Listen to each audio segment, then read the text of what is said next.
আসসালামু আলাইকুম। আশা করি সবাই ভালো আছেন। আমি বয়স নিয়ে কখনো আসি নাই, তবে আজকে ফার্স্ট আমি আইলাম। এই যে আমাদের বাংলাদেশে ছাত্ররা আন্দোলন করেছে, এইগুলা দেখা দেখা অনেক জায়গাতে মিছিল হইছে। রাস্তাঘাটে আমাদের বাংলাদেশি ভাইরা রাস্তাঘাটে মিছিল করছে। এটা হইছে দুবাই। দুবাই আর বাংলাদেশে কখনো এক হয় না। আমাদের বাংলাদেশে যদি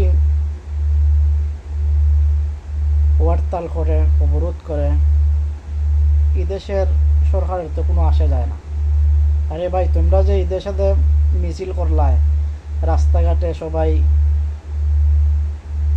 নেমে গেলায়, এই যে এখন লোক ধরতাছে, যারা যারা মিছিল করছে, এরা যে দইরা জেলে ঢুকাই দিছে, বসার ডাইল খাইতেছে বৈশা বৈশা, এখন কেমন লাগতেছে ভাই সাহ?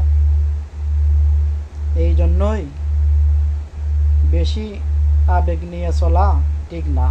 কিছুদিন আগে আমি ফেসবুকে একটা পোস্ট করছিলাম, এই যে আজকে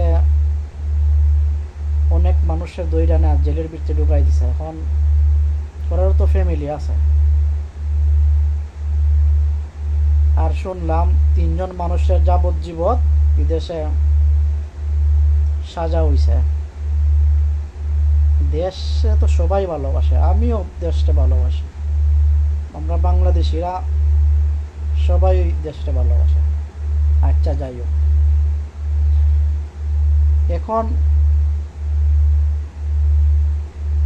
আমরা বাংলাদেশিরা এই দেশের মানুষ বা বিভিন্ন দেশের মানুষে বেশি ভালো পায় না। কেন ভালো পায় না?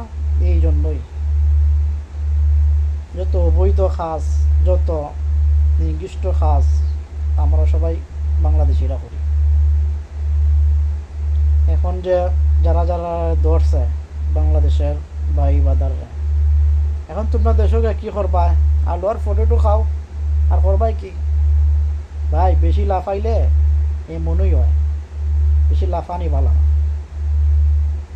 এখন আমার কথাগুলা শুনে অনেক অনেক মানুষ আছে, ভালো নাও লাগতে পারে, তাতে আমার কোনো আসা যায় না।